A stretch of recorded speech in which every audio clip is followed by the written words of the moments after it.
दोस्तों आज के हमारे इस वीडियो का टॉपिक है how to calculate your electricity bill. मतलब कि हम हमारे इलेक्ट्रिसिटी का बिल कैसे निकाल सकते हैं। तो दोस्तों आज का ये वीडियो काफी सिंपल भाषा में होगा कि अगर कोई इलेक्ट्रिशियन नहीं है या इलेक्ट्रिकल में काम नहीं करता तो वो भी अपना इलेक्ट्रिसिटी बिल को कैसे निकाल सकता है कि उसके घर का या फिर उसकी कंपनी का इलेक्ट्रिसिटी का बिल कितना आएगा। तो दोस्तों इस छोटे से वीडियो के अंदर आपको हर चीज बिल्कुल आसान शब्दों में क्लियर हो जाएगी। आपको आसानी से समझाने के लिए मैं आपके सामने ये एक इलेक्ट्रिसिटी का बिल लाया हूँ।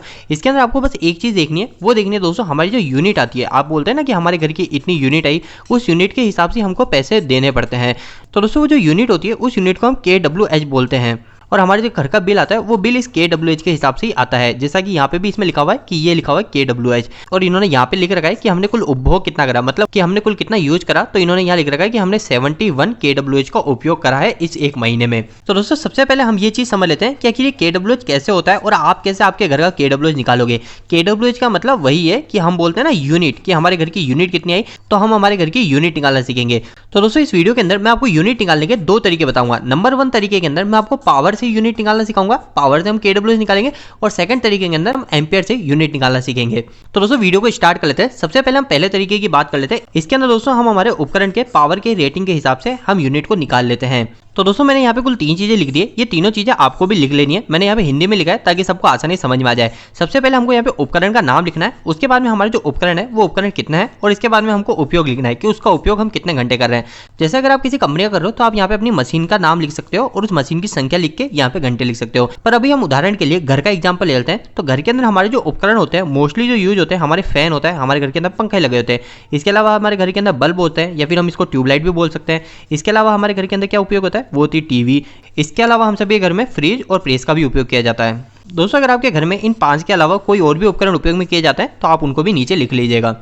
अब दोस्तों ये उपकरण का नाम कंप्लीट हो गया। अब इसके बाद में मेरे को क्या करना है, इनकी संख्या लिखनी है कि जैसे मेरे घर के अंदर पंखों की संख्या कितनी है, मेरे घर के अंदर पंखे कितने हैं। तो जैसे मैं लिख लेता हूँ मेरे घर के अंदर यहाँ पे 2 पंखे हैं। इसके बाद में मुझे लिखना है कि हमारे घर के अंदर बल्ब या ट्यूबलाइट कितनी है, तो मैं ये लिख लेता हूँ यहाँ पे 3 ट्यूबलाइट है। इसके अलावा मैं टीवी 1 मान लेता हूँ, फ्रिज 1 होता है और प्रेस भी हमारे घर में 1 है।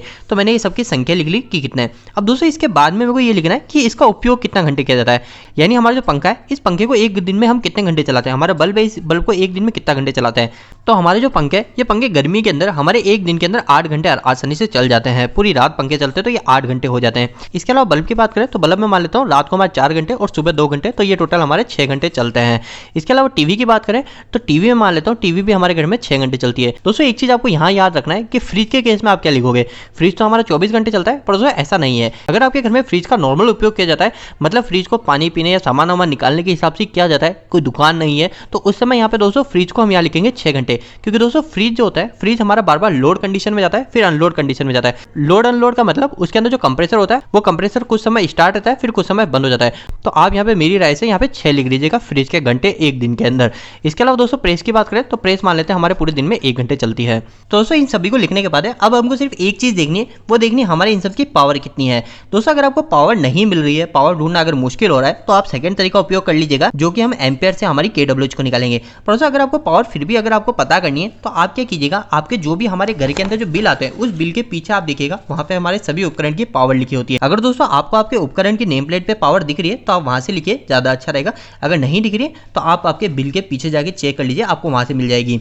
जैसे दोस्तों इसमें लिखा हुआ है हमारा जो पंखा होता है वो पंखा 60 वाट का होता है, और हमारे घर के अंदर जो पंखे का उपयोग किया जाता है वो इसी का किया जाता है 60 वाट का। तो उसको भी अब मेरे को यहाँ लिखनी है, मतलब मेरे को अब यहाँ पे लिखनी है पावर, कि हमारे उपकरण की पावर कितनी है। तो 60 वाट का पंखा हो गया। हमारे बल्ब में मान लेता हूँ कि हमारे जो घर के अंदर बल्ब जो लग रहा है वो LED लग रही है, जो LED होती है हमारी 9 वाट की होती है। टीवी की बात करें तो टीवी हमारी 80 से 100 वाट के आसपास आती है, तो मैं यहाँ 80 वाट लिख लेता हूँ। अगर फ्रिज की बात करें तो फ्रिज हमारा 170 लीटर के आसपास जो फ्रिज आते हैं उस फ्रिज की पावर हमारे 250 वाट के आसपास होती है, तो मैं यहाँ लिख लेता हूँ 250 वाट। और हमारे प्रेस की बात करें तो प्रेस में लिख देता हूँ 1500 वाट का प्रेस है। तो दोस्तों अब मैंने इन सभी को लिख लिया है। अब मेरे को बस इन सभी को मल्टीप्लाई करना है और मेरा लगभग आंसर आ जाएगा। तो दोस्तों इनको पहले ही मैंने मल्टीप्लाई कर रखा है ताकि आपका ज्यादा समय खराब ना हो। तो मेरे को संख्या, उसके बाद में घंटे और इसकी पावर, इन तीनों को मल्टीप्लाई करना है। तो इन तीनों को मल्टीप्लाई करने के बाद मेरा आ जाएगा 960 वाट, ये आ जाएगा हमारे पंखे का। इसके बाद मैं इन तीनों को मल्टीप्लाई करूंगा तो इसके अंदर दोस्तों जो मेरा आएगा वो आएगा 162 वाट के आसपास, पर मैं यहाँ लिख लेता हूँ 160 वाट, 2 वाट कम लिख रहा हूँ ताकि हमारी जो कैलकुलेशन वो कैलकुलेशन थोड़ी आसानी से हो जाए, हमारा समय खराब ना हो। इसके बाद में दोस्तों इसको मल्टीप्लाई करने के बाद में 480 वाट आता है हमारा।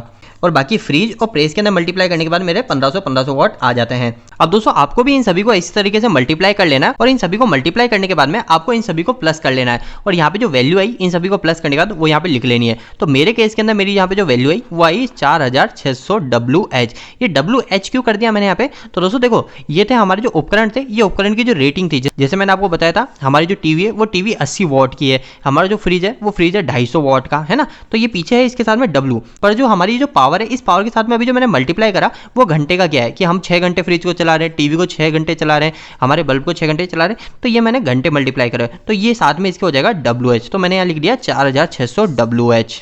तो दोस्तों अभी जो मेरी रीडिंग आई है ये आई है WH के अंदर, पर जैसा मैंने आपको स्टार्टिंग बताया था हमारा जो बिल आता है, जो यूनिट आती है वो आती है हमारी kWh के अंदर। तो अब क्या करेंगे दोस्तों, हम इस WH को kWh में बदल लेंगे। इसके लिए हमको कुछ भी नहीं करना है, WH के आगे सिर्फ K लगाना है। तो K लगाने के लिए क्या करना होता है दोस्तों, हमको सिर्फ 1000 का भाग लगाना होता है और हमारा K आ जाता है आगे।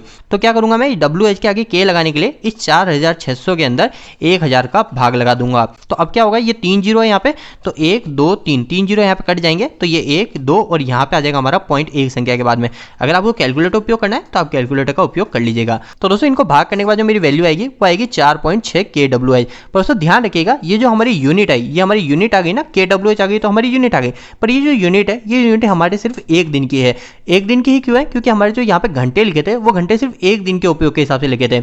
अब दोस्तों मेरे को क्या करना है, इस 4.6 kWh को जो एक दिन की यूनिट है इसको हमारे महीने के अंदर कितने दिन होते हैं उस दिन के हिसाब से मल्टीप्लाई कर देना है। तो मैं यहाँ मल्टीप्लाई कर लेता हूँ 30 के हिसाब से। तो अब मैं 4.6 kWh को 30 दिन से मल्टीप्लाई कर दूंगा और मेरे 30 दिन की जो यूनिट आएगी वो आएगी 138 यूनिट। 138 यूनिट मतलब 138 kWh। तो दोस्तों अभी हमने पहले तरीके मतलब पावर से यूनिट निकालना सीख लिया है कि पावर से हमको यूनिट किस तरीके से निकलेगी। पर दोस्तों अगर हम एम्पियर की बात करें तो एम्पियर से किस तरीके से यूनिट निकलेगी, तो दोस्तों इसके लिए काफी सिंपल सा एक फॉर्मूला होता है, उस फॉर्मूले के अंदर आपको वैल्यू रख देनी है और आपकी यूनिट निकल जाएगी। पर दोस्तों अगर हम एक्यूरेसी की बात करें कि हमारी जो यूनिट है वो यूनिट बिल्कुल सही बताएगा, तो यूनिट सही बिल्कुल पावर के केस में बताएगा। जैसे मैंने भी आपको समझाया इस तरीके से आप निकालोगे तो हमारी जो यूनिट है वो यूनिट बिल्कुल एक्यूरेट के आसपास आएगी। जैसे अभी हमारी 138 kWh।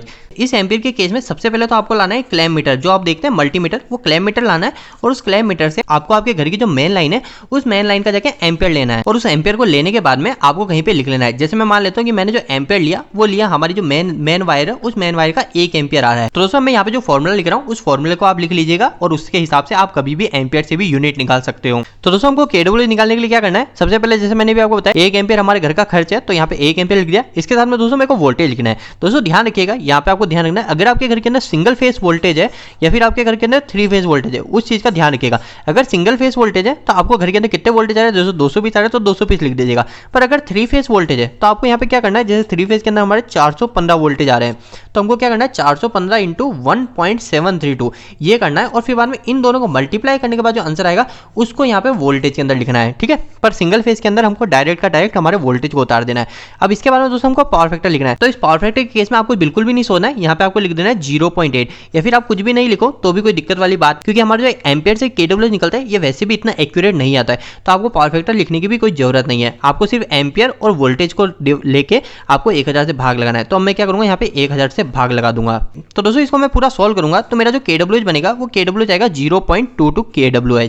पर दोस्तों ये चीज ध्यान रखिएगा, ये जो kWh है ये kWh हमारा 1 घंटे का है। अब दोस्तों मेरे को इस चीज का ध्यान रखना है कि यही एम्पियर सेम एम्पियर मेरे पूरे दिन में 6 घंटे कंटिन्यू चलते हैं। तो मैं क्या करूंगा 6 घंटे से मल्टीप्लाई कर लूंगा और उसके बाद में जो आंसर आएगा उसको 30 से मल्टीप्लाई कर लूंगा ताकि मेरे दिन भी मल्टीप्लाई हो जाए और फिर बाद में जो आंसर आ जाएगा वो आंसर हो जाएगी हमारी 1 महीने की यूनिट मतलब kWh। पर दोस्तों मेरी राय यही है, आप हमेशा पावर को लेके हमारी kWh को निकाले जो कि काफी ज्यादा एक्यूरेट रहता है। तो दोस्तों उम्मीद है कि आज के इस वीडियो से आपको इलेक्ट्रिसिटी बिल कैलकुलेट करना आ गया होगा। दोस्तों आपको यह वीडियो कैसा लगा, इस वीडियो को लाइक करके जरूर बताएं। अगर आपको कोई भी सवाल इस वीडियो के प्रति इलेक्ट्रिकल जुड़ा है तो आप मुझे नीचे कमेंट बॉक्स में कमेंट करके पूछ सकते हैं। इलेक्ट्रिकल वीडियोस अगर आप हिंदी में देखना पसंद करते हैं आज ये मेरे चैनल को सब्सक्राइब कर लीजिए। आज के लिए इतना ही, धन्यवाद।